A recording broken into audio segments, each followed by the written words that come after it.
all of that. Dennis Onyango is my guest in a couple of minutes, folks. He's got a lot to say about not only the final days of Baba, but throughout the journey that they both took together. Keep tweeting at KwenengaJeff. Ato Barrows at Citizen TV Kenya. The hashtag is Sunday Live. Sunday Live takes a break. We'll be back here on the couches in a moment. In the meantime, and through discipline, sacrifice, and kwa sababu huku nujua hakuingia. But throughout the journey that they both took together. Keep tweeting at KwenengaJeff. Ato Barrows at Citizen TV Kenya. The hashtag is Sunday Live. Sunday Live takes a break. We'll be back here on the couches in a moment. In the meantime, coming up. Eno Kipkemboi and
a stint at Nation, and I think I would. There was quite some great guys there. Legends. Ben and Derito will always be my hero there. There was Joseph Odinga'side. Yes. Was doing the East African. Awangedi Mwangi. Very firm, very firm, very scary, but very good. And then my friend. You know, when you get into a newsroom, it can be very scary.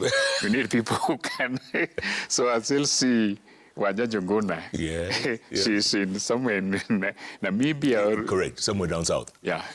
Those were people you could count on. Yeah. And you have tried to find your way around newsroom. But I will always pitch for Ben and Derito, a good guy. Yeah. I hope he's watching. Who would give you a chance. He's the guy who told me to stop quoting university professors. He told me, no, where we were in Derito when we were transitioning from Moi to Kibaki, that NAC era. Yes. And, you write a story and you say, Professor so-and-so. And he told me, no, young man, I would rather tell me what the council on the ground is saying than what the professor sitting at the university will be telling you. Yes. So I learned a lot about this thing, talking to small people, the so-called small people. Yeah. And they probably know more than the professor sometimes. That's right. Yeah. Now, when did you first meet up with Baba, and how did you get recruited? Baba was my friend. Even when I was working with the Nation, we built a relationship, particularly when he became Minister for Roads and no, not Minister for Roads, Minister for Energy. When that cooperation with Moi. Yes. I was working with the Nation then, and I don't know, somehow Nation had problems with him. He had problems with the Nation. He had this idea that Nation was fighting him. And so when he was made Minister for Energy under that relationship with Moi, there was a problem reaching him. And so I was assigned to look for him. And I looked for him and got him. And I remember the first appointment he gave me. I remember that day we met outside his offices, the Onyango house. He had a Mercedes. I don't remember the detail of the Mercedes. He was in a green suit. And when I got there, he didn't get me to the office. He told me to meet him outside Onyango house. And he got out and he got into his car. He told me to get into his car. He was on phone, but his eyes were on me. That was the first real encounter.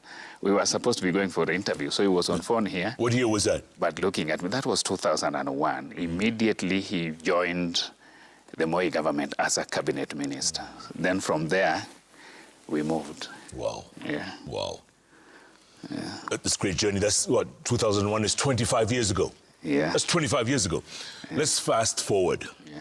October 15th, 2025. Where were you? I was at home, and I got a call from a colleague in the morning who told me Baba has left us. What was your reaction? Pardon? What was your reaction? I thought the guy was joking. I said, what are you talking about? But I gathered myself. The guy was telling me, we have to get this out on our own before the media pick it up and spin it their way. But my thinking was, now this is a state event. This is not for me. This is not for Raila and his team. This is for the government. And so I reached out to the person I thought on our side was our link with the government, was Junet Mohammed. And Junet told me, I've been trying to reach you. And I told him, I'm also trying to reach you. I don't know what the problem was, but you've heard. And told me he had heard. So I told him, deal with the State House. This is not for us. This is above us. And then I drove to his home in Karen. Were you emotional? Were you shocked? Were you? I wasn't. I wasn't for two reasons. One, you know, this subject of death, Raila didn't take death too seriously. Raila was not serious about the whole issue of death.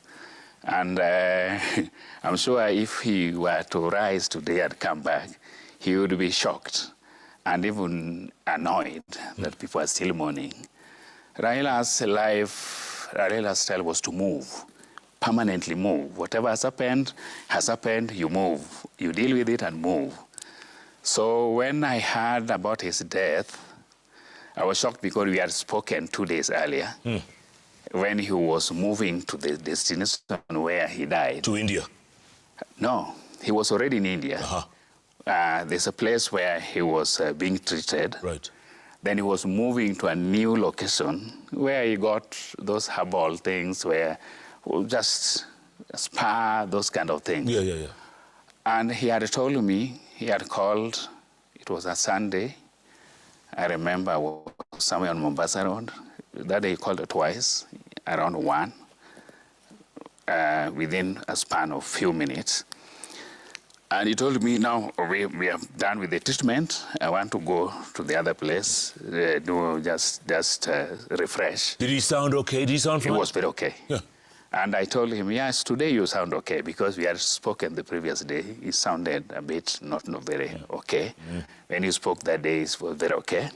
So he told me, I'm moving to the other state where I usually go for those herbal things.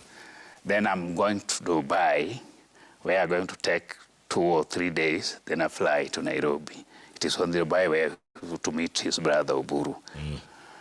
So I asked him, are they done with are you sure that you're okay? He said, no, they were okay. They have checked everything.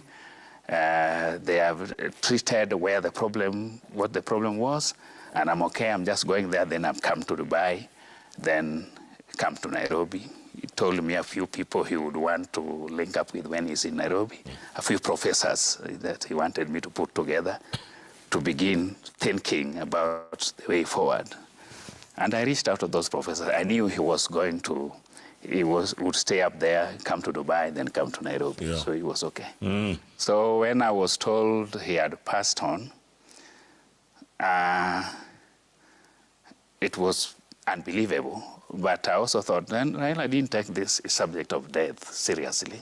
So I shouldn't mourn more than he would. Yeah. Raila talked about death very casually. There are many times, a couple of times, not many, but a couple of times, when you tell him, I think we need to do this, I told him in those final days, 3 months, the things we were discussing, I told him, we've been gone around the world, we've delivered talks, serious universities, we've been to Kennedy School at Harvard, we've been to all those. So we need to approach a university in Kenya and start a Raila Odinga'side School for Democracy, Governance, or whatever. And I was thinking, we need to go to the University of Nairobi and approach. And he would tell you, do that posthumously. The thing, what posthumously means when I'm dead. Yeah. So you don't go, no, Kenya, Africans don't talk about death. So when somebody tells you do that posthumous, I left it there. Yeah. Another time we talked about, do you want Raila Odinga Foundation, or do we use Jaramogi Oginga Odinga Foundation to combine everything? But he really thought on the subject of foundation, he really thought he needed a Raila Odinga Foundation, and he said we are going to discuss with Oburu, and he was thinking around the foundation. Yes. And then he would conclude that those things, even if they're done posthumously, there's no big problem. Posthumously. So I knew Raila didn't take death that seriously. Tell me something. Yeah. When you heard the news and you rushed to Karen, who did you find there? I went to Mama Ida straight. Of course, there were people who had arrived, but already my target was Mama Ida. And of course, she was overwhelmed. And her appeal was we help her manage the home. Yeah. For some time we thought we could manage until the real owners of Raila Odinga started arriving. Yes. Then we realized you can't manage. You just have to deal with it the way it is.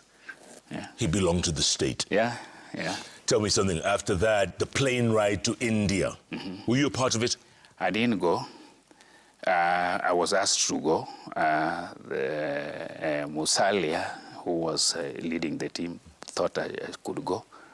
Mama Eda herself thought I could go, but I also thought this home will need some kind of control. We will need people to help with the control. So I said, let me stay back.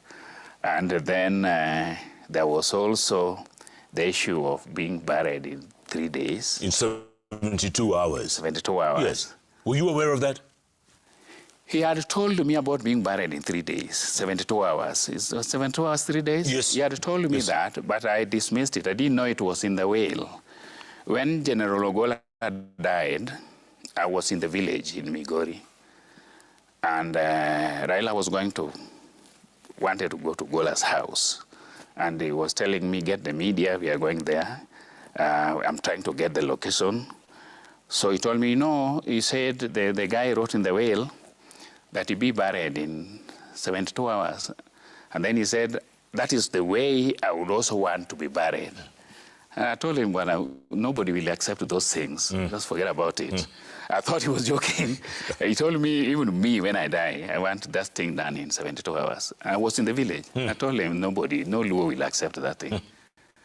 I didn't know it was in the will. So when I got to Karen and I was told it was 72 hours, I thought, Kondi, this guy was serious. And I thought people could resist. Yeah. But there was no, there was no resistance. Because it was in the will. Yeah, it was in the will. And they honored the will. Yeah. Tell me something. Are you still close with Baba's family? Yeah, I am. Mama Ida? I am. Winnie? I am. Rosemary? I am. Junior? Yeah, I am. You know, the really political people there were Mama and Winnie. Junior was there, but more or less on business side. So I spoke to Mama, I think 2 days ago. We are supposed to meet. She asked me to see her, and I will make a point to see her next week. Yeah. 8 months, almost 8 months after Baba died. Yeah. What are you doing now? What do you do with yourself? I do a bit of my own personal stuff, but I also do his stuff. I know the last conversation we had, not the conversation, the last discussion we had face-to-face at home in Karen, when he was leaving for India, never to come back, was about his putting his speeches together. He had wanted to do that way back in 2017, but then 2017 turned into another political, and it kept moving, because Raila never ever stopped before, always moving. So we tried that, it didn't work. So on this day, he had summoned me, called me at around 8 p.m. the previous day, and told me, come home tomorrow in the morning. I went home and we talked about the need to put together his speeches, a collection of his speeches. I'm working on that. But there's also a book that he wanted to be done, focused on Pan-Africanism, the work that needs to be done. That one he gave to somebody else, but I was to verify all the things. So that is not entirely on my hands. So what I'm working on is a collection of his speeches. I'm hoping that by the end of this year, we'll get that book out. Yeah.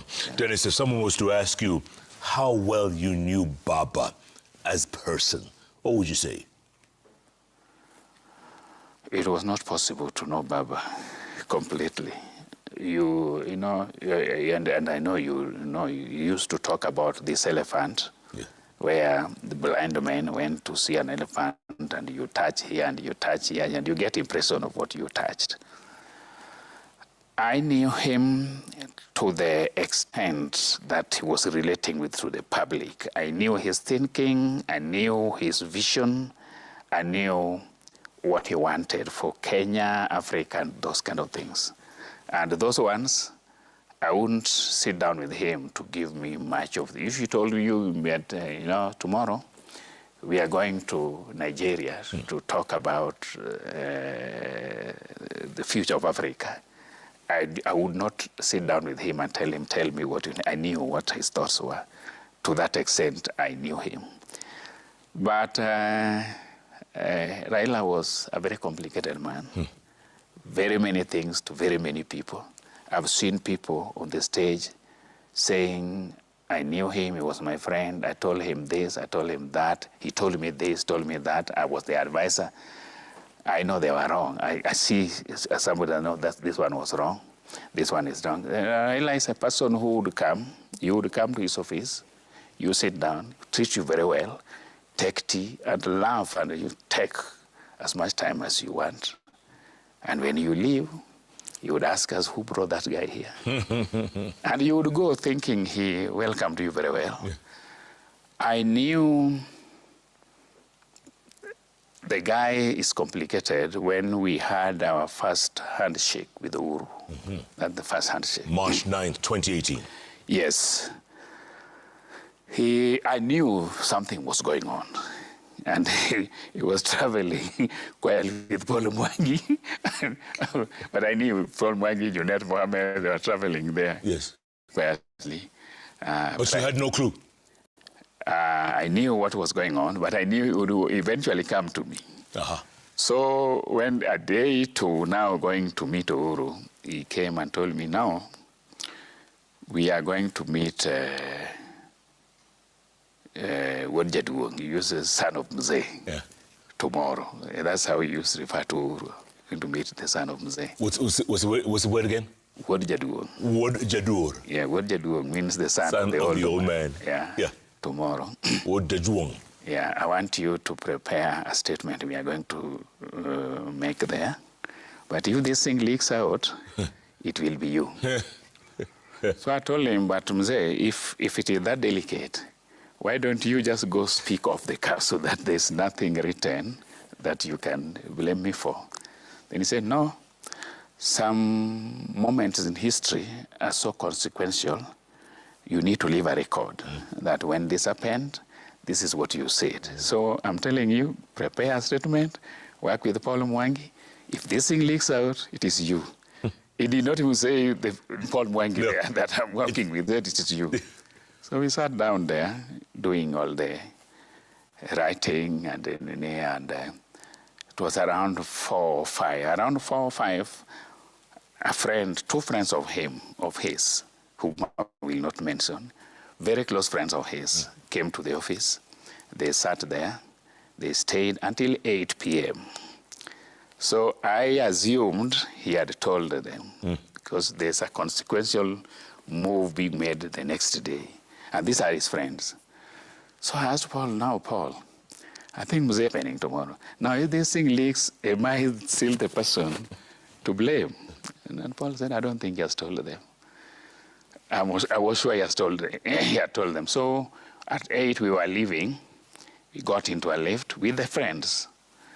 And he says, have you done that thing? I said, no, I've done it, but let me go home and try and refine it. He said, okay. So we meet here 7. I said, okay, we meet at 7. All that time I assumed he had told these guys. These were his very close friends. We went, and then we arrived in the 7, we were in the office. 8, we head off to OP. He did what was done. Then about an hour later, one of the friends was with calls, saying, how can Mzee do this to me? How can Mzee do this? Who is that? Who is that? No, I want to go there. I don't want to go to that. But that I learned that Raila categorized people. He knew what he could trust you with. He knew what he could not trust you with. So when you think you are his friend, probably you are not. Yeah. What was the most challenging assignment that Baba gave you, other than that? There were many things, but I think the most difficult assignment I handled with Raila was the UN. He went to address the UN. I think that was 2009. You know, we had a coalition government, Raila, Kibaki, but the government was fairly split. Kibaki looked to me okay. He had no problem with Raila doing whatever he was doing. But the public service was split. So we went to the UN, and I don't think there was something more difficult than that. We go to the UN, and I remember Nelson ran 2 stories about how Raila would not meet Obama. Obama had just become the president, very influential figure, those kind of things.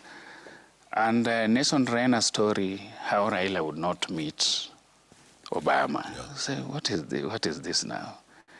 They ran 2 stories. Then I later realized that the stories were coming from our own diplomatic representation in the US. And they were supposed to undermine Raila. So Raila went to the UN, delivered his address, and here we were, because we had to prove Nelson wrong. Yes. And here we were, the event, that party that the US president holds after the UN. Yes. a delegation of Kenya government officials tried to convince Raila not to go to that party, saying it was inconsequential, it was not necessary. So I did a little bit of my research, and I said this thing is a very long tradition. Yes. You can't be the person too important to attend it. And there was an ambassador, Macharia Kamau. Yeah. Macharia was at the UN. He was not in Kenya's bilateral diplomat, but was at the UN. And I checked with him, a very professional guy, and he told me, you people will be fools not to attend the reception. And on that, we told Raila, you got to attend the reception, my friend. Despite what government officials who came from Nairobi and who are based in Washington are telling you, you got to go to the reception. So you are all in the same team. Yes. But half of this team is not really in your team. No, no. Did you feel this Nusum Kate was really divided, was hostile?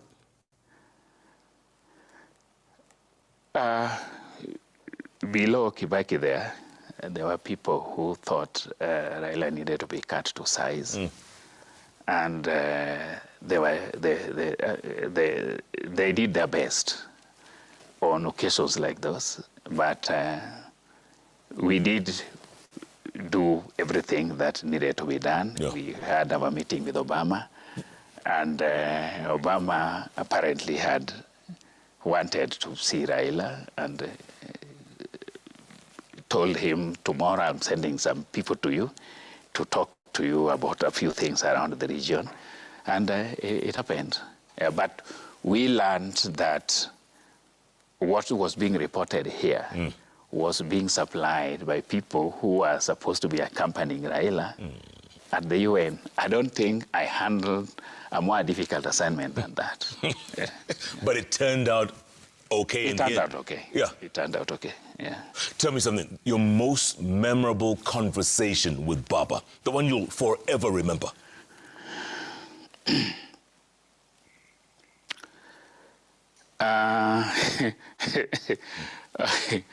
I'm not sure I can figure out what I would say this is the most memorable.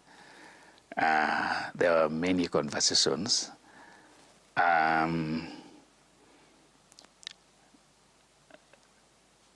In those near, before I come to the near end days, I remember when Raila became an envoy to the Ivory Coast, when Ivory Coast was degenerating into that civil war, and he became an envoy, and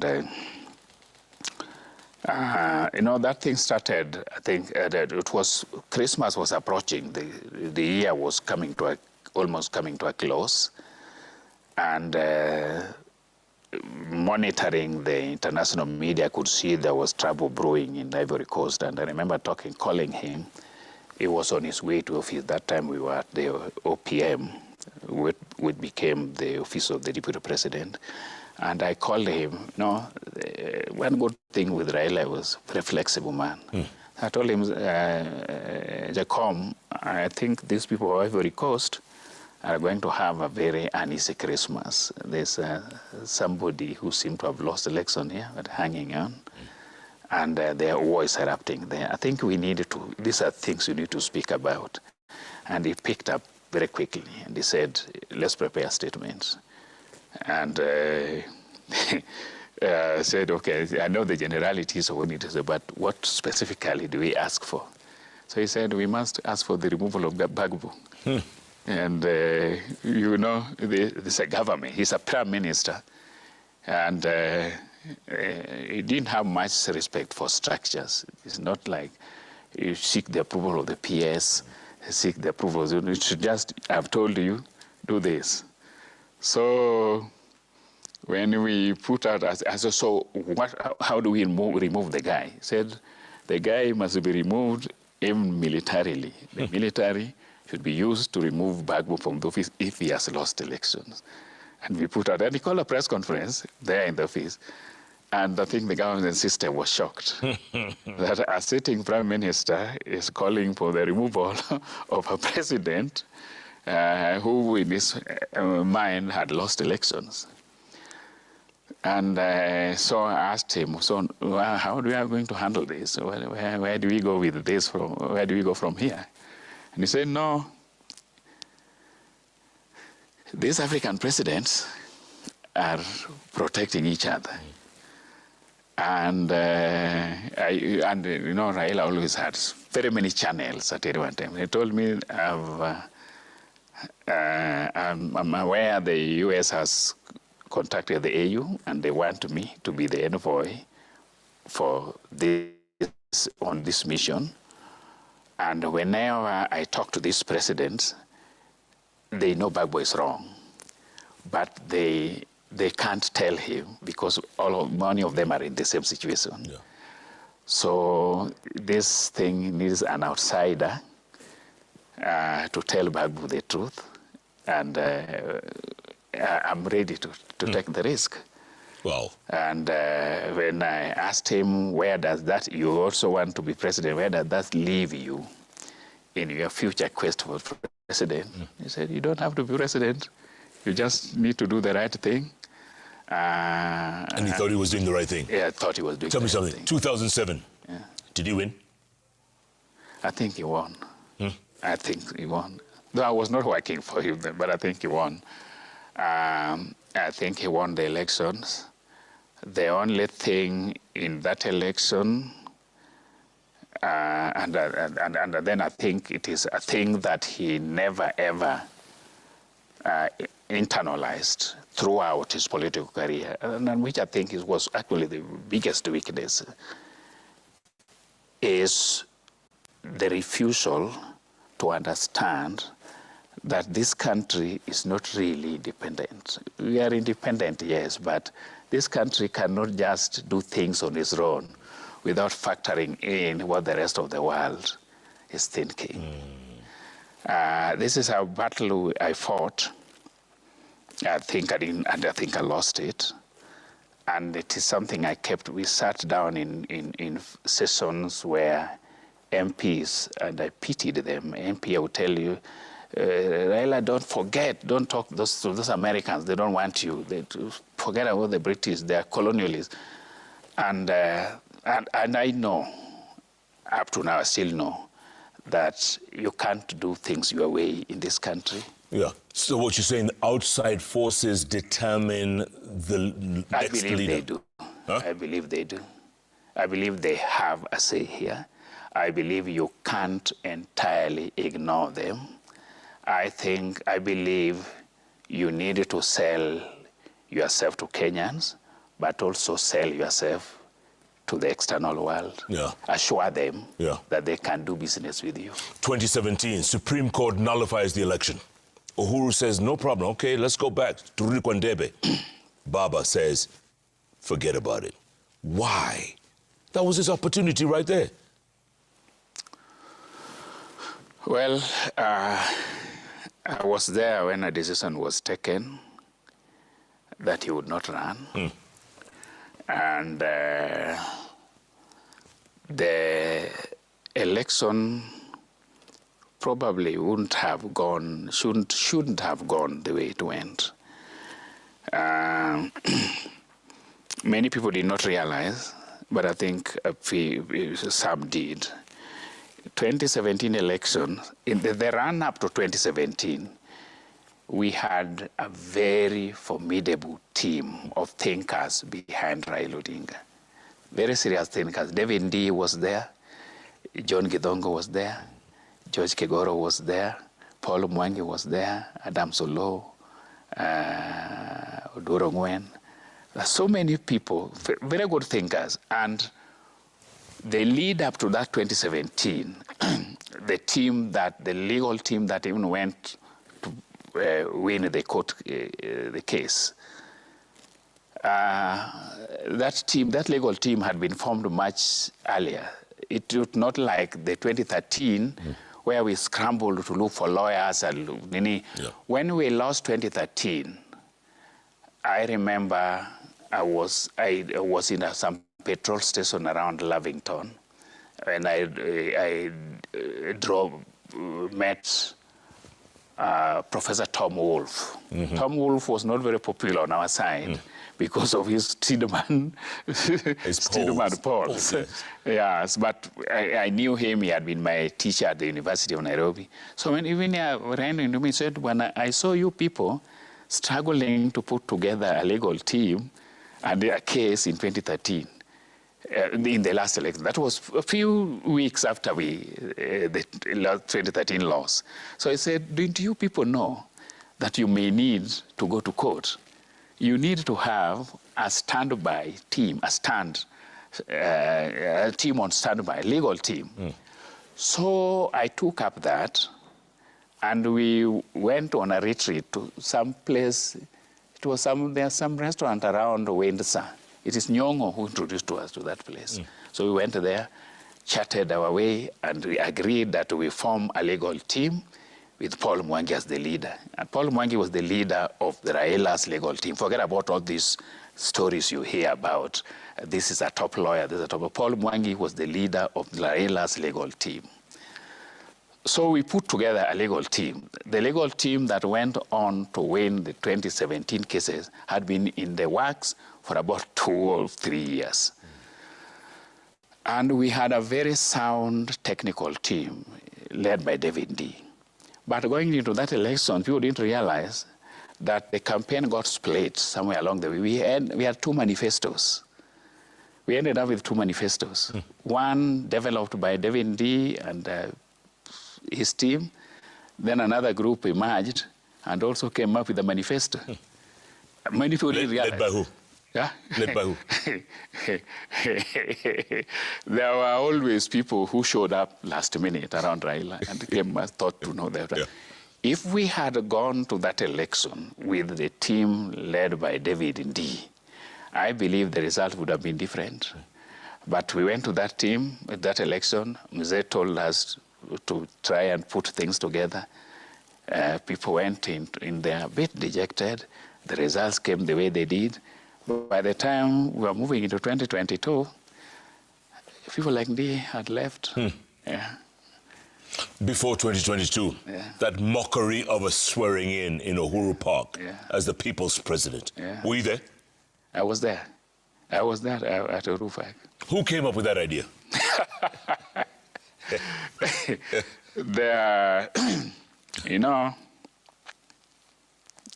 were always people who had these ideas about pressurizing a regime and doing this and that. After somebody came up when the Supreme Court made the ruling, somebody came up with what was called the irreducible minimums. You read these irreducible minimums, and you could see we are not going for elections because those things could not be done within the period that the court decreed. So we were in it for the sake of it, just for drama. And so the decision to go for the mock swearing in, was made, and a lot of people were involved. The assumption was that the government was not going to allow it to happen. Yeah, it was treason, supposedly. Yes. Supposedly treason, but it was also, it could also turn into some kind of very chaotic. And I remember talking to Mzee the night before on that famous Nigerian number. I told me this is the number we are going to be on going forward.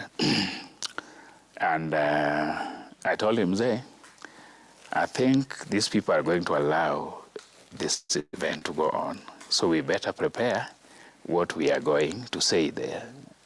But he thought they would not allow.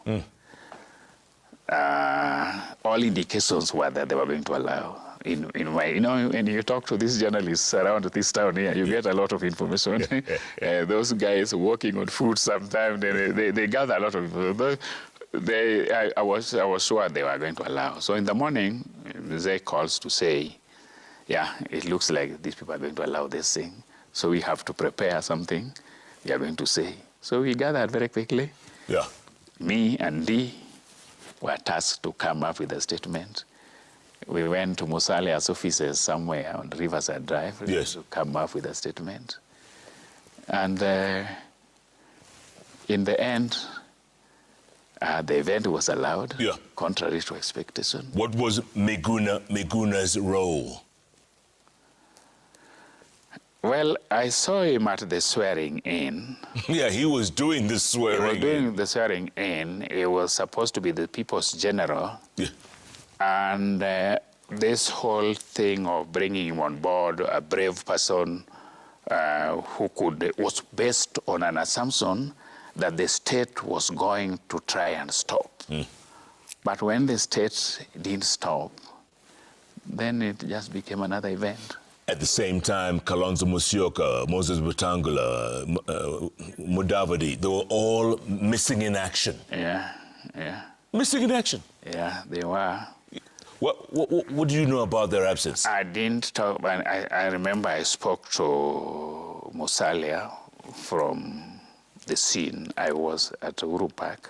I spoke to Musalia, and he told me his view was that we shouldn't go that direction, but the reasoning didn't prevail. The other forces prevailed, so he chose to stay away. You advised them to stay away? No, I didn't advise him. I was just checking where people are. Yeah. And he told me he didn't think that thing was unadvisable. Because they thought they were all going to get arrested, maybe? I think so. Yeah, I think so. Yeah. But Baba went on? Baba went on. And nothing happened? Nothing happened. And, once nothing happened, then so what is it about? Yeah, these people crawled back. Yeah. But there are people who think it put enough pressure on the Uhuru government to come to the table. To come to the table with that handshake? Yeah. Yeah, the people who think that was an achievement. Yeah. Yeah. Wow. Broad-based. Yeah. Again, another handshake. Yeah. Another handshake. Yeah, broad-based. I've seen people talking about what Raila believed in, what Raila did not believe in. Raila believed in this handshake thing. There are two things Raila liked about the handshake and his collaboration with William Ruto.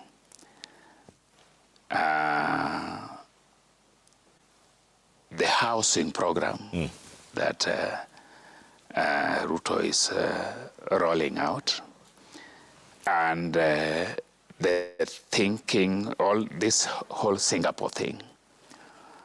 The housing thing, I remember our last trip to Europe before Raila died. We went to Germany. Governor Gideon Mung'aro was there.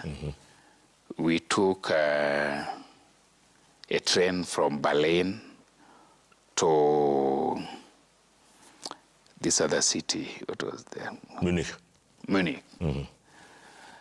And his whole intention was to show us how land consolidation has helped Europe, where people live at a central place, they are provided with amenities that they need, and they free up the land for agriculture and whatever. Yeah. And he was very keen, and if you ask Governor Mung'aro, he'll tell you, Raila was very keen when you're passing as, where people lived, and now facing the land. Do you see all that stretch? I remember asking him, how did this thing happen in Europe? How was it? And he told me it was not easy. People were caned. People were beaten here because in the 60s, when those things were happening, it was in Europe. They said these things, people were beaten. They never come easy. So he really agreed with the president's agenda of setting up these home livable areas. The people live at a central place, free up the land. Yeah. That is something he really believed in. Who decided on the 5 ministers from ODM to be appointed? Who decided? I want to believe he did. Those are his people. I don't want to believe that they could have been picked without his consent. Yeah. We're talking about Joho, Oparanya, Wandai, Mbadi. Yeah. And there's a very quiet one. What's his name? I forgot his name. There's a very quiet minister. Who is that? Altos something. CS for what? I know. No, there's another one from Turkana. Yes. The lady. There's a lady from Turkana, Beatrice, a school. That's one. Yeah. That's the one. That's the one. A school, Those are Raila's people. Those are people who, if you call them to join government, they would cut you. The mere fact that a state official would have called them, they would freeze. So they could not have gone into government without Raila's consent. Listen, after Baba's passing, did you envision that ODM would split so soon? I thought ODM would split. And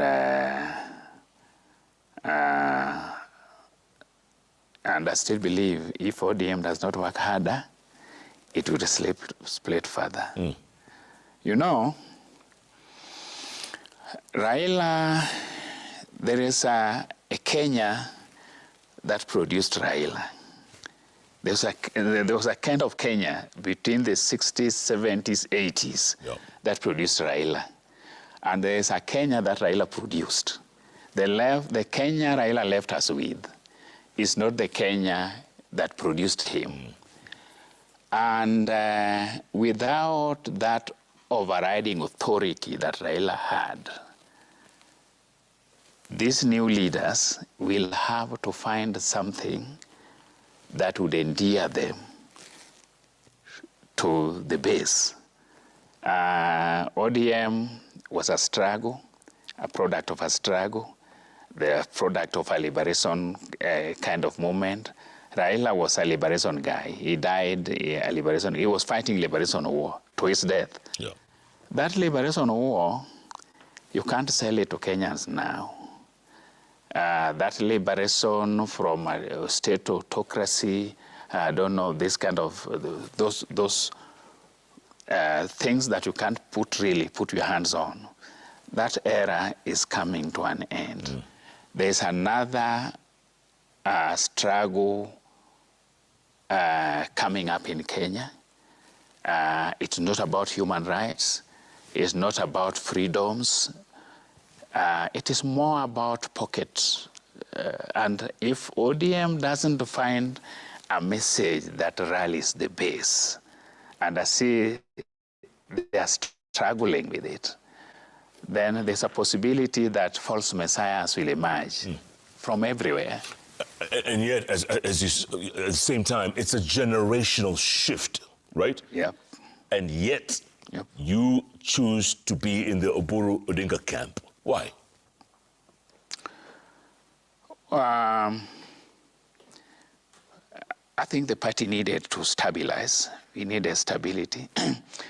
In a time of turmoil, you don't need a person who drives you more into bigger turmoil. You need somebody who tells you, hey, we are in turmoil, let's stop. How do we move from here? You don't need somebody who says we are in turmoil, but let's keep running. And he's not telling you where you are going. So Oburu's, I think, mission, which I think he has done well, was to tell people, hey, let's stop and think. Let's not move as if nothing has happened. So what he does from here, to me, what matters is what he does from here going forward. But we needed that authority authority that comes not from history or from some kind of support that Raila had, but somebody would just say stop, and people would listen and stop, and they say, okay, we have stopped. Where do we go from here? So you don't think he simply wants power? I've heard that power thing. It sounds nice, but it doesn't sound ODM. And ODM was always about people.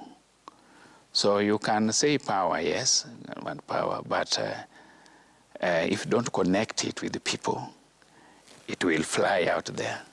Raila would not say something like, I want power. Yeah. Wherever he is right now, what do you think Baba's thinking of his own party? What do you think is he flipping in his grave right now? Is he doing cartwheels? I don't know whether the dead see the dead are alive. Africans believe the dead are alive. I know two things that would bother Raila. One is this Singapore thing. I think Raila really thought this country needs to make a big move and get out of this quandary that we're struggling with our neighbors. He really thought we need to get out of that. But Raila also worried deeply, and I know this would worry him, about tribal undertones. In fact, one of the two last assignments, which were given to Professor Onyango, and I've told him, Professor, you know Raila gave you an assignment. If Raila were alive and he were to run in 2027, a key plank of his campaign would have been tribalism. He got deeply worried about the tribal dimension that our politics was taking. And I remember on the day he left for India, we were there with Onyango. Onyango I wanted to see him, but he wasn't sure. So when I got to see him in the morning, Raila in the morning, I told him, Onyango wanted to see you. And he said, tell him to come here. And Onyango came and he told him, Professor, this thing about tribalism, we need to have a well-researched position paper that we can adopt as a party on this issue of tribalism. This thing is going to finish this country. And that was assignment left to Professor. I have reminded him.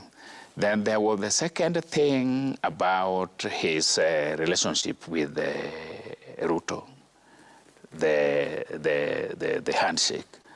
And he told us there are certain times when the existence of a nation is so threatened, and when the threat is so big, you need exceptional compromises to safeguard the nation. And he told Onyango, there is something that happened in Italy. I don't know which years were that. And it is Onyango who gave us the name of that thing. He told us the historic compromise, historical compromise or something like that. Yeah. And he told Onyango, research on that thing. I am coming back. He was to deliver a lecture on when the nation is seriously under threat, when the nation is under extreme threat, you need extreme compromise to safeguard the nation. He was going to deliver a lecture at the University of Nairobi on that subject. He had tasked the chairman of the political science. You can ask him, Dr. Oscar Tele, to prepare and organize for a lecture at the University of Nairobi. And the guy did a concept paper, complete, submitted, and I forwarded to Mzee. So there are two things that I know wherever Raila is will be worrying him.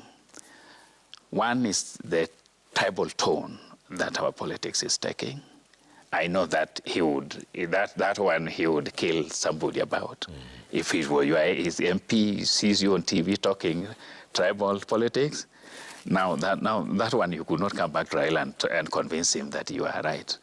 And then this idea that you just keep pushing, even if the nation is collapsing, just pushing, that one he would not take. And I know those two things would worry him.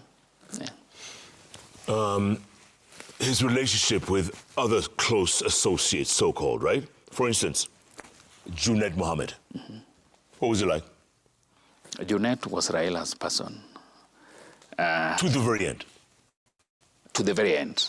I've heard things about Junet sold out. The Junet, no, that could not have happened. Junet knew his life depended on Raila.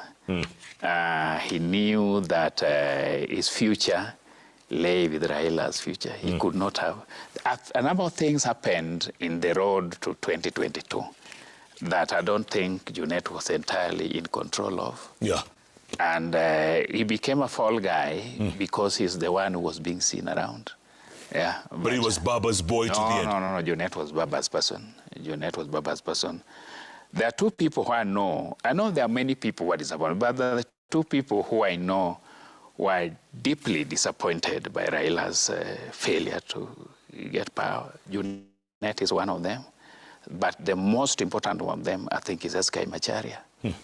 Yeah. That guy, he gave it his all. And I still believe he's an old man, wise. He had seen so many things. Personally, I wanted him to lead Raila's campaign, the chair the Raila's campaign. And he started as if we were going to chair it. But in the end, at some stage, it was edged out. If he had chaired that campaign, the result would have been different. Yeah. Who edged him out? There are very many busybodies who come last minute, who come around and begin to pretend like they know the candidate better. One person I will not forgive is Makau Mutua. I can't forgive Makau Mutua. Tell me why. No. I think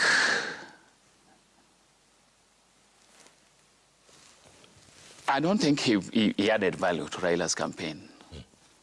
And to the very last minute, up to today, I still believe he derailed us. He took over a person he did not understand. And he took over an infrastructure he did not understand and purported to be understanding it. And edged everybody out and became, you can't be a candidate person and remain his drinking buddy. No, you can't run a campaign that way. A campaign must be separated from personal friendship. So I think Junet Mohammed would have wanted, there are many people who would have wanted Raila to win. Junet Mohammed is one of them, but the person I know most wanted Raila Odinga to win is SK Macharia. Is that right? Yeah. And Macau crossed the line, according to you? No, according to me, I think. I mean, there was a building there that was supposed to be heavily guarded, and the few people who could access it, it turned out there was nothing.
Who said, I see this campaign is trying to isolate Raila from the people who know him. You are trying to make Raila appeal, overly trying to make Raila appeal to young people, and you are isolating him from the people who have known him from the 80s, who know his history. In the end, our attempt to make Raila appeal to young people didn't pay off. The young people didn't vote. His generation, whom we should have hung on to, split. And yet you did nothing about it, and you saw it all happen. We did. Unfolded. We resisted, but you can only do so much. Is it true some of his family members? I came to this building, Yes. this here, when SK Macharia developed... a tallying center. Not even tallying. It began by setting up what a campaign structure should look like, the model for hiring people. But all that was thrown out. If you ask today, those people you put in the campaign, what were their qualifications? Nobody will tell you. Yeah? Is it true some of family members also helped derail his campaign? Is it true? Family matters, I don't want to go into it. Yes, I don't want to go. I'll take that as a yes. But I still maintain that had we listened to SK Macharia and taken in, and he gave us a history of his relationship with the elections in this country from 1992 to the one we were going into. To 2022. Yeah. But some people said, this man is too old, this man is I don't know what. It was a very painful for me. Yeah. He should have been allowed to share, put his expertise. I remember at some stage he said, you know, guys, we were at a function in Naivasha. Yeah. Those elaborate strategy meetings, he sat through all those things. And they told us as I'm saying, no, guys, these things you are discussing, manifesto, they're very good. And you have a very good idea. But Kenyan elections, it's about being declared the winner. So this is good. We can focus on winning, but also let's put a lot of thinking into being declared the winner. Because Raila has won elections before. Those were his words. Yeah. Raila has won elections before, but he has never been declared the winner. Can we put some emphasis on being declared the winner? Right. People said, this guy is senile. By the way, that tallying center you were talking about, that had nothing to do with RMS, huh? No. It was somewhere. It never existed. Yeah, it was supposed to be somewhere around Westland. And it was scuttled. In the end, there was nothing there. Yeah. Nothing there. Yeah. How about this name we keep hearing, this mysterious name, Okech Sala? Who is he? No, Okech Sala was he's Raila's friend. Huh? He is Raila's friend. I know him. You know him? He came in the final. He was a businessman. He was not a politician. He was a businessman. The businesses they were doing, I don't know. But I was with him the day Raila left for India, never to return. We were there. He was there. He was Raila's friend. I was with him in Abuja. He traveled with Raila to many different places. He was Raila's friend. Why they were not friends, I don't know. Yeah. And why are some of his family members denying him, denying knowing him? I don't understand. Huh? I don't understand. And I've been forthright on that matter because I know if Raila woke up today and the first person who asked him, Dennis, you want to tell me you don't know Kesala. Why didn't you set the record straight? Yeah, because around that Raila system, everyone else could fail except me. Yeah. Yeah. So I can't say I didn't know Kesala. I knew Kesala. The other day, Ogeto, the bodyguard, he spoke at a function where Mama Ida was, and he said Raila died standing up. I'm sure you've seen that on the socials. Raila died standing up. Yeah. What did that mean? No, that is another area I don't want to go into. I don't know. I don't know how Raila died. I was not the only thing I know that I spoke to him 2 days before his death.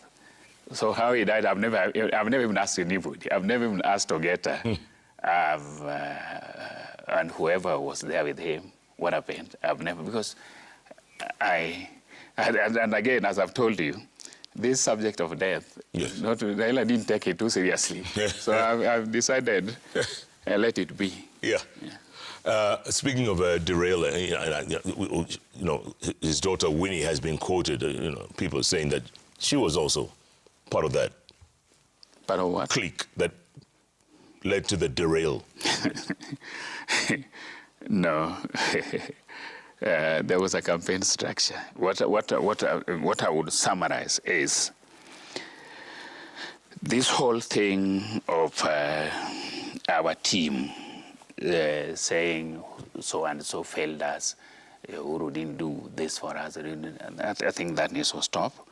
We need a bit of introspection.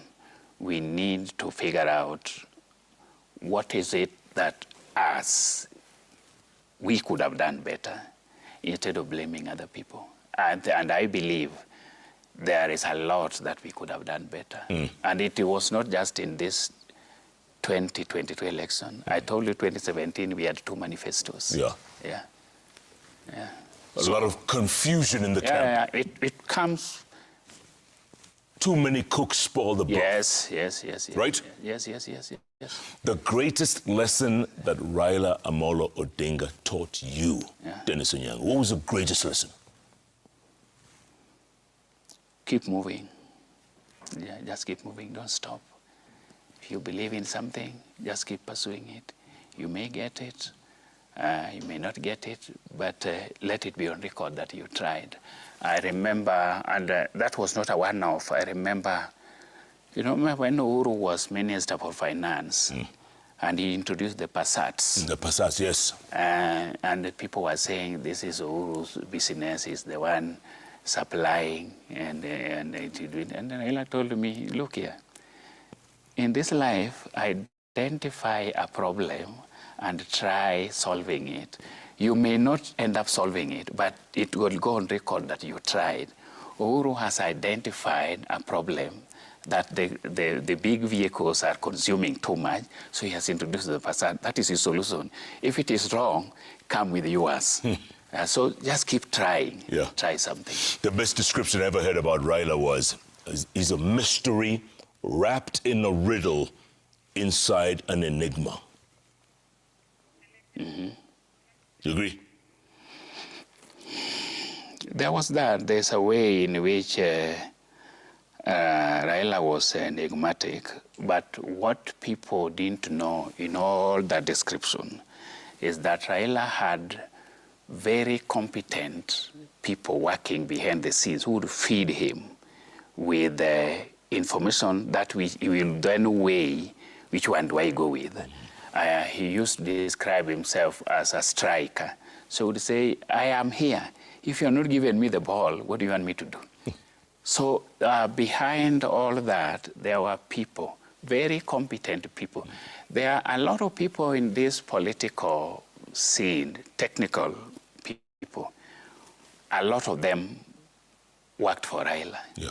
And there are people who would feel, you would not even see them. They would not come on TV, but they would feel so sorry if Raila made a remark that they think they should have told him better. And he would call me early in the morning to say, we failed, Mzee. Please, let's meet and see what we can do. And we would want, Raila would not have even complained, but that was wrong. We didn't do our work. So behind all that, there were very competent people. Out of all the political orphans that he's left behind, which one person carries his legacy today? Name one. In ODM or across? In Kenya.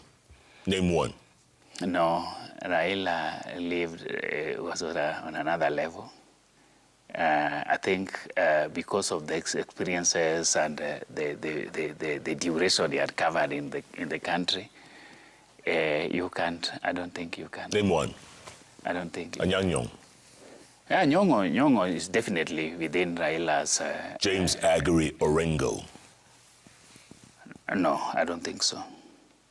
I don't think so.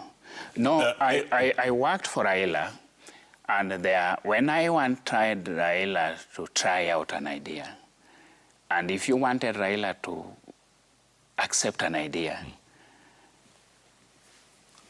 or we were going abroad for speeches, this thing, have you run it by anybody? The only thing that would calm him down, when we told him, Nyongo, Professor, I've gone through this thing, or you tell him, I think we need to do this, even Professor thinks we should do it. When he heard Nyongo's name, then he knew this was solid. Edwin Sifuna.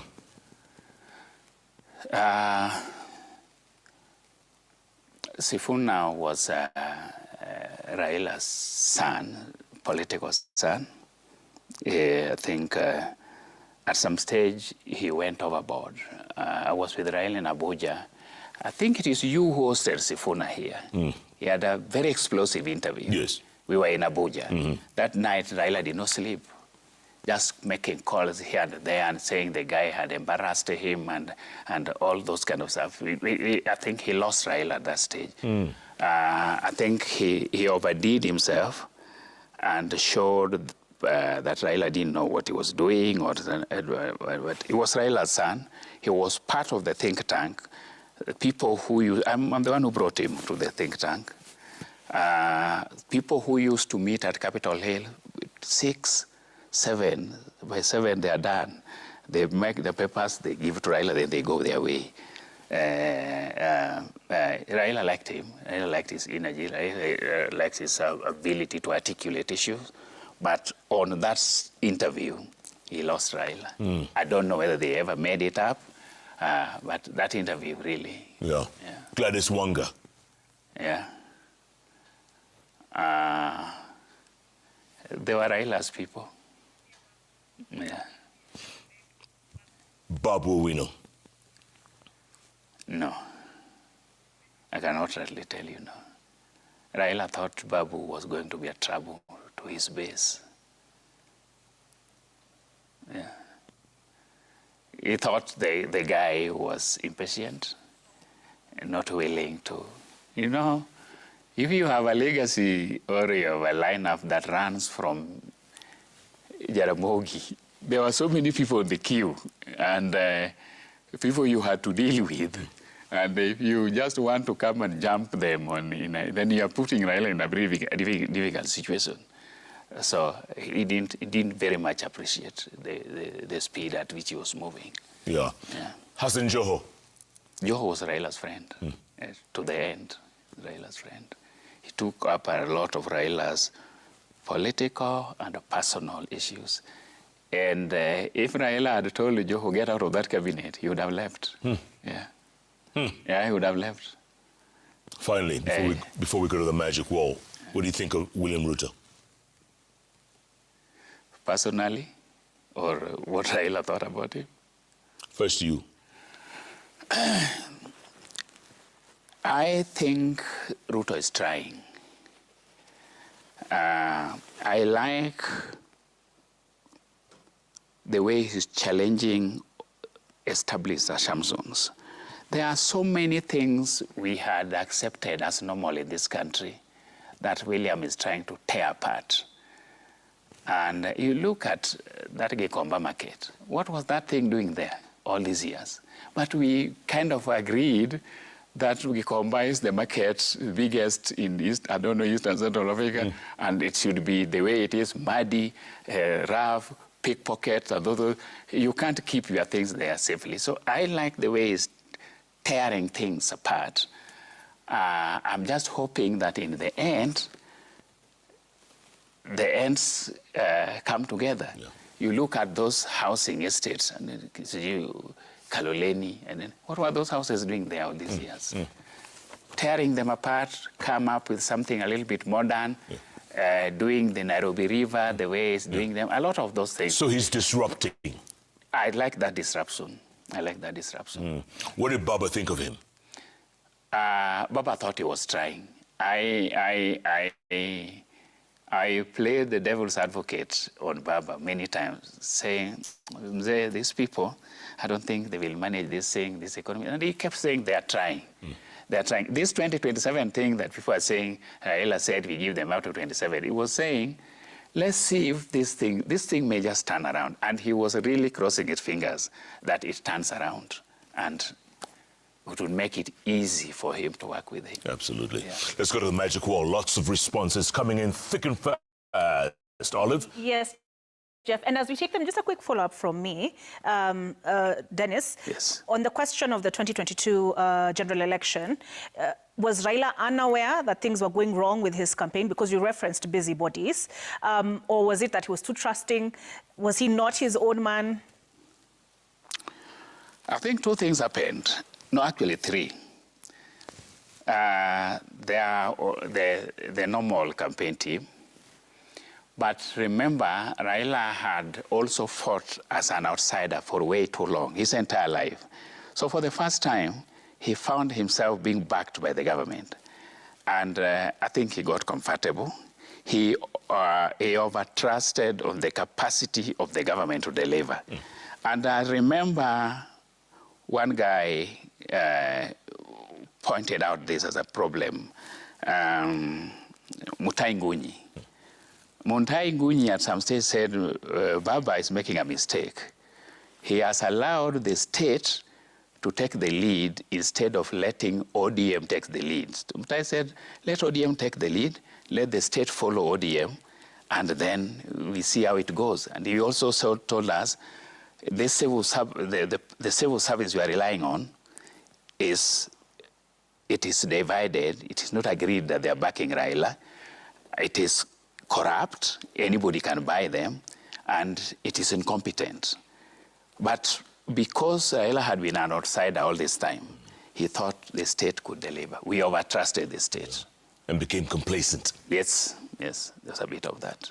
All right. Tweets. Let's see who is first up. This is Ras Bashir Were, who questions how transparent is decision-making within the ODM party. What was Raila's greatest political achievement and greatest failure? Did power struggles within Azimio contribute to its challenges? We start with the first one. How transparent is decision-making within the ODM party? No, currently I'm not that directly involved with ODM.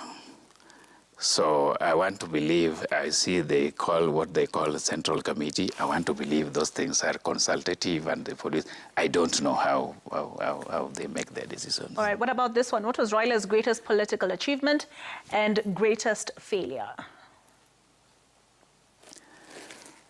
I think Raila was easily identified as the face of change in Kenya. And nobody can dispute that. He was the guy who could disrupt systems and come up with something new. I think if I were to summarize, I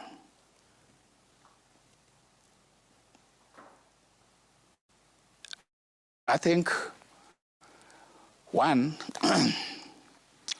we should have understood better. I think we understood, but Raila was a freedom fighter. We needed to have understood the very many interests that converge on this country. That Kenya, its politics, and its election are not entirely a Kenyan affair. And even when they're a Kenyan affair, we also needed to have paid attention to detail. I think the final, you remember we have always had this issue of agents and whether they were paid or not paid. And then that attention to detail, where a presidential campaign must be an end-to-end thing, where the campaign, the rallies, feed into something, which also feed into another and yield results. We didn't have that attention to detail. We got too concerned about crowds and forgot that those crowds at the end, they must be turned into votes. So is it your belief that Raila legitimately lost the 2022 presidential election? Well, I don't know whether it is legitimately or whether he lost, or what I know. There were weaknesses, there were missing links that ought to have been tied together. I mean, I was with Raila people when the votes began. I called people in my own county and telling them, go to that polling station and declare yourself a Raila's agent. If you can't have agents, there's a problem. Yeah, so I don't know. I don't want to go into whether he legitimately lost or legitimately won, but I know there were fundamental gaps that ought to have been filled. Even the mere fact that we couldn't get those Form 34 NNAs when they were needed, and I saw the struggle to get them. There shouldn't have been a struggle. That tells you there's a problem. Yeah. Yeah. And the agents never got paid. Yeah. Yeah, okay. of course, they never get paid. Who's up next? Still Bashir wants to know who among current politicians has the qualities to carry forward Raila's legacy. What is the most difficult decision you saw Raila make? Yeah, we talked about that already. The first one? The second one? What is the most difficult decision you saw Raila make? These two handshakes. The one with Uhuru, which he kept away from even his most loyal. Yeah. And even this one, the current one. All right, next. Looks like Rush Bashir is the only one tweeting tonight. He's got lots of questions. Who's Go ahead, this Jeff, guy? you want to take that one? Rush Bashir once again. What sacrifices did Raila make that the public never got to see? Was the 2022 election loss the hardest political setback you witnessed? Did Raila ever consider retiring from active politics? And that's 3 or 4, so Rush Bashir is coming up next. And having worked closely with Raila, what leadership weaknesses did you observe? I think he's answered that one. Yeah. Were there moments when you disagreed with Raila? And how were those disagreements handled? So do we go back to 3? We started with this particular question. Sacrifices that Raila made that the public never got to see. Well, Raila loved this country. Raila differed viciously with sitting presidents, Uhuru Kenyatta, William Ruto. But whenever he stepped out of this country, he would not voice those criticisms. Raila would not get a platform in Washington or London to just say how Uhuru Ruto is bad. Those would be internal here. And so I think he was deeply patriotic.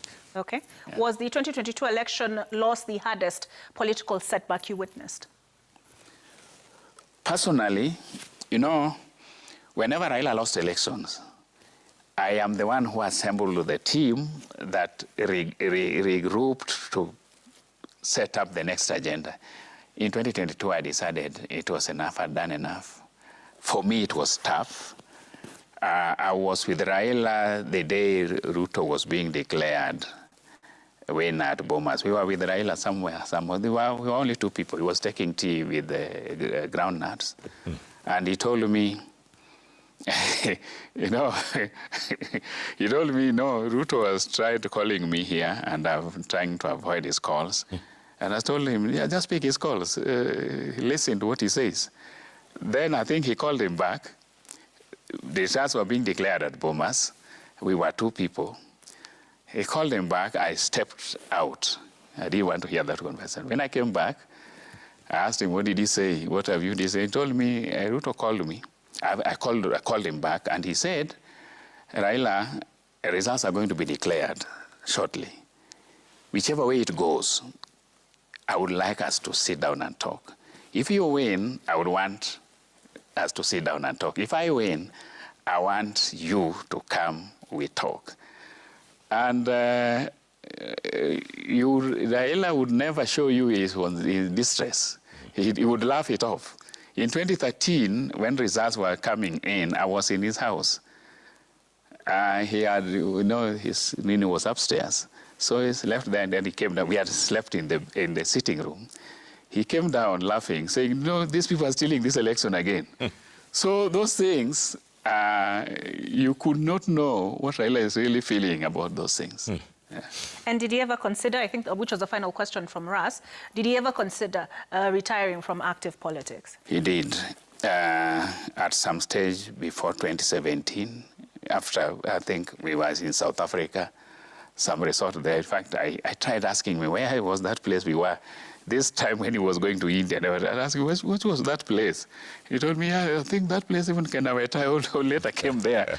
We couldn't remember the name, but it was there, and it was actively, seriously considered not going into politics in 2017. I don't know, something changed and they decided to run.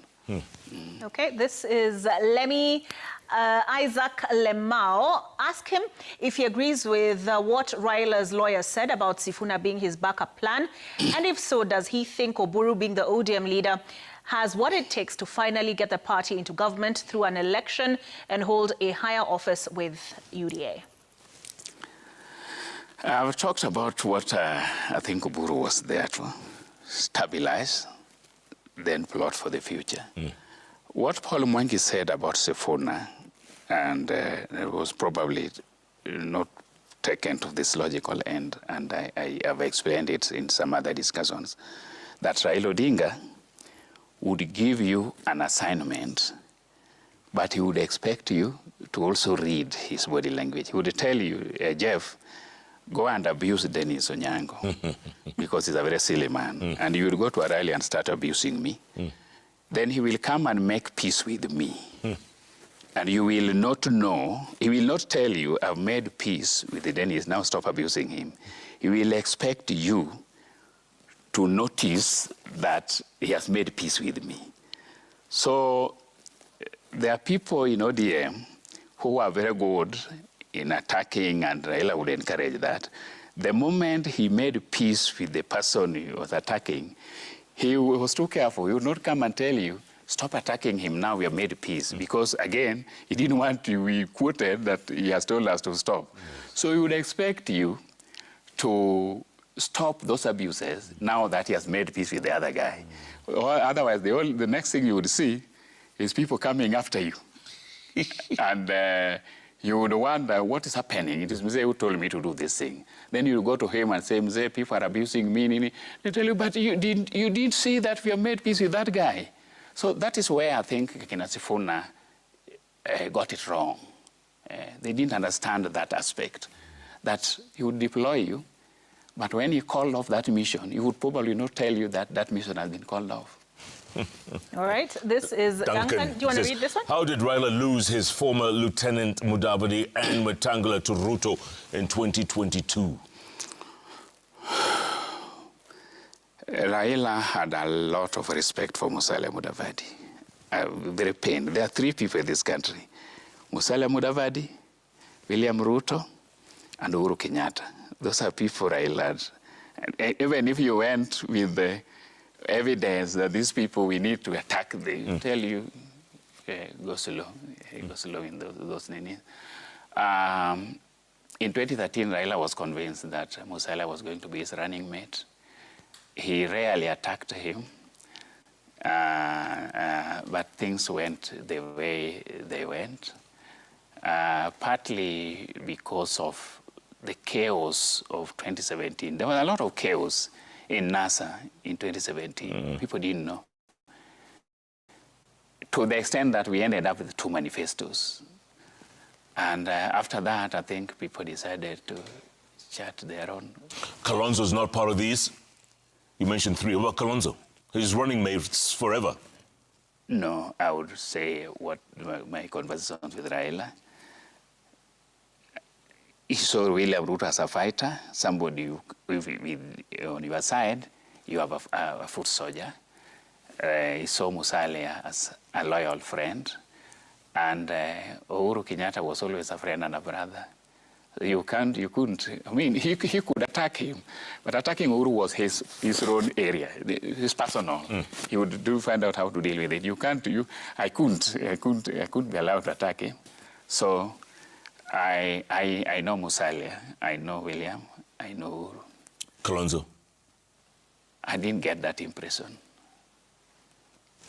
All right. This is Okello Mwalimu. Can Dennis lift the lid on allegations that our beloved former PM died in Kenya and not in India? No. Secondly, did his former boss ever register frustration with the amount of support or lack thereof he got from the retired President Uhuru in the run-up to the 2022 elections? So you said no to the first question. The first question is no. I mean, I was with Raila when he was taking off to India. We had lunch. Onyango was there. So he didn't die here. He went to India. Yeah. Raila Frustration with Uhuru? Raila did not have any frustration with Uhuru. He believed Uhuru was trying to help him. Do you think they let you guys down? Who? Their side? Who? Uhuru and I his team? don't agree with that. I completely don't agree with that.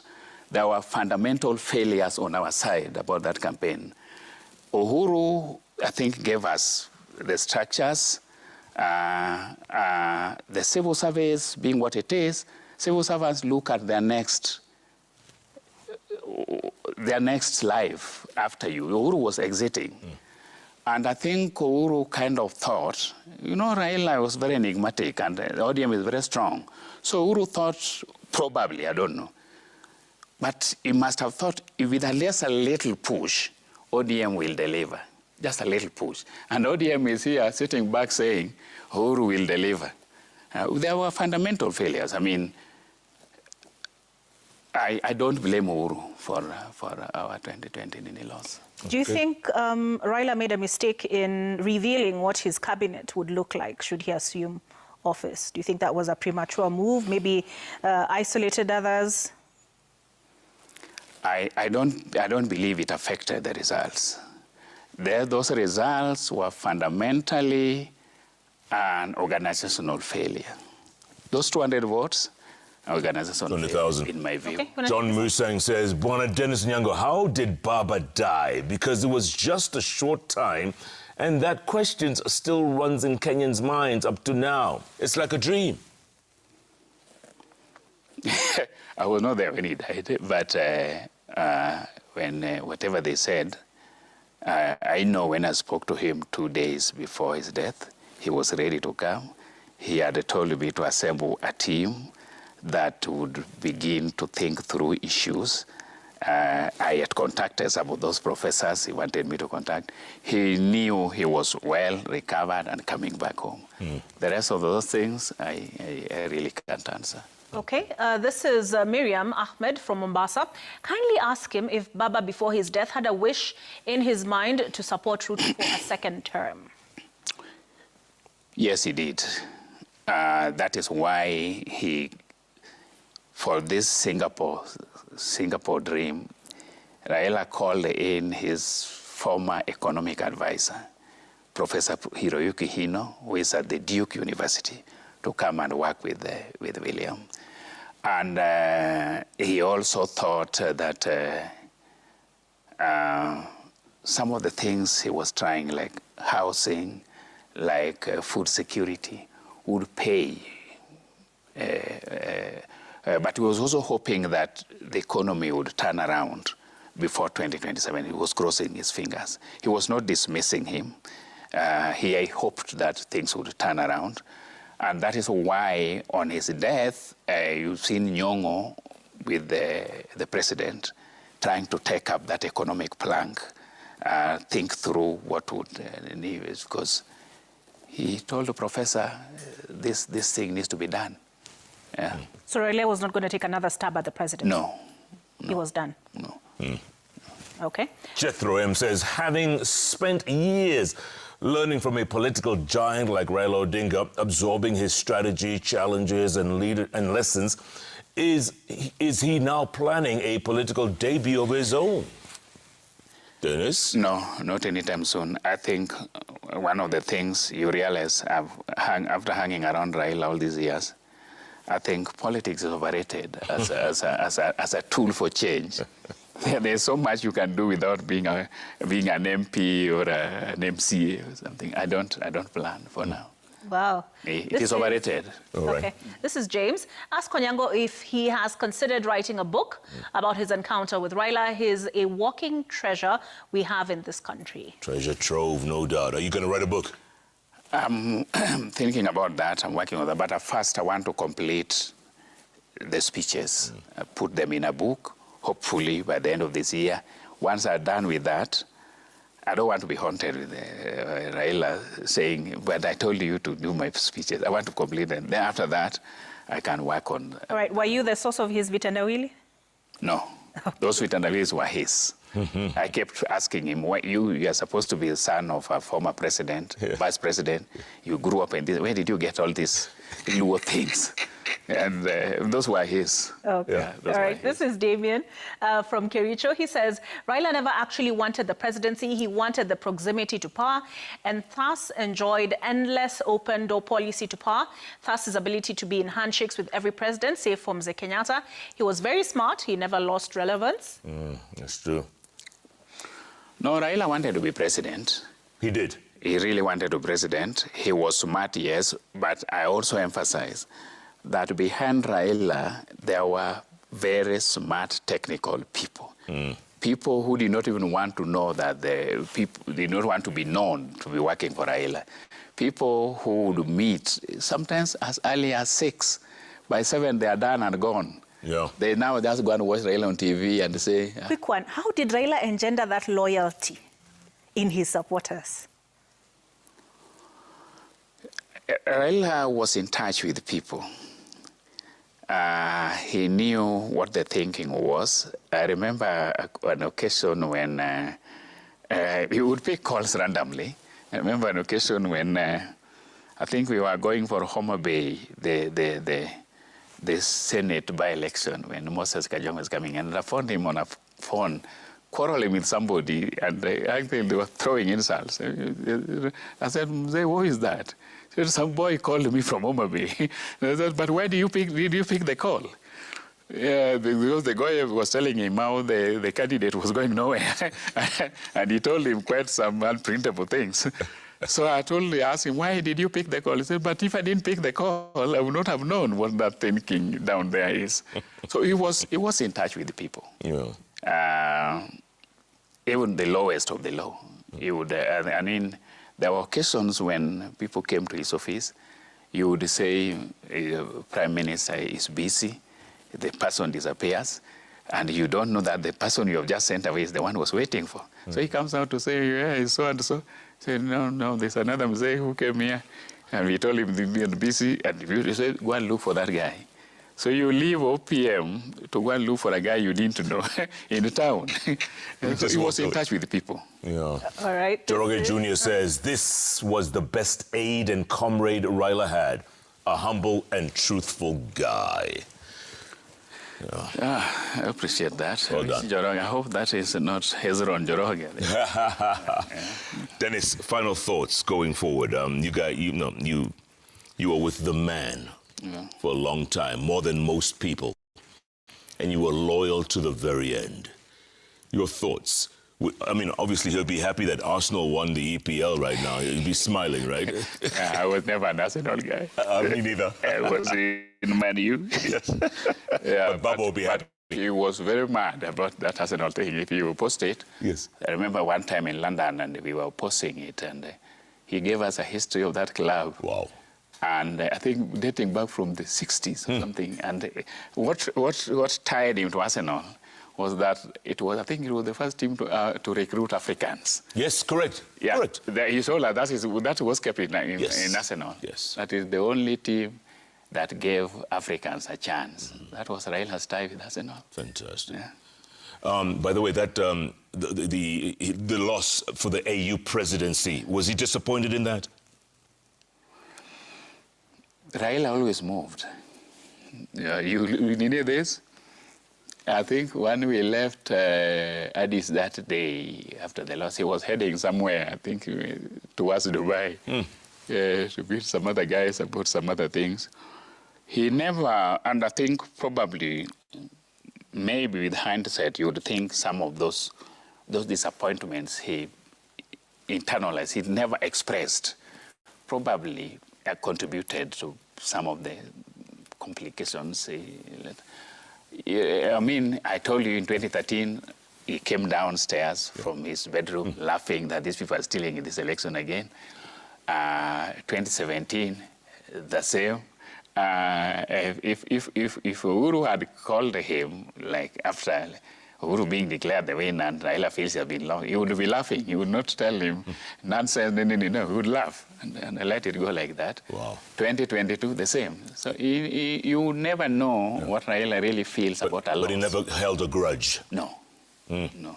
Your thoughts, final thoughts? Yeah. I think Raila is gone. We need to move. Even as we mourn him, I strongly believe if he came back and found people still mourning, he would be shocked. And actually, there are people he would fight with for mourning for so long. But he laid a foundation and that the country should build on. The good thing with these political things is that once they leave the politicians' men and they come out there, they never go back. Some of the issues that he pronounced himself on, things that Uhuru Kenyatta pronounced himself on, these things Ruto has struggled with, every leader is going to struggle with those things. So we just need to pick the best of all those things and move. Absolutely. Yeah, but I think the country needs to take up very, very seriously Raila's worries about tribalism. Yeah. I've told Onyango, Raila gave me an assignment, Onyango told me, this tribalism thing has so many busybodies. I don't want to go into it. But he promised to go into the issue of compromises. But that tribalism thing would worry Raila. Yeah. No doubt. Right, I think there is one more tweet. Yeah, one last one. This one from Paul Mwangi. Paul. And he says, thank you, Dennis, for your truthful explanation of Baba. I will never forget how we drafted the letter from Paris on the dance macabre and the letter from Seoul that said Ruto's freedom lies in Uhuru's hands. That struck to the heart of Jubilee. Oh, Paul Mwangi. Those were Paul's... These were difficult days. I mean, and I'm glad I recruited Paul Mwangi into Raila's opposition camp. He was with us in OPM.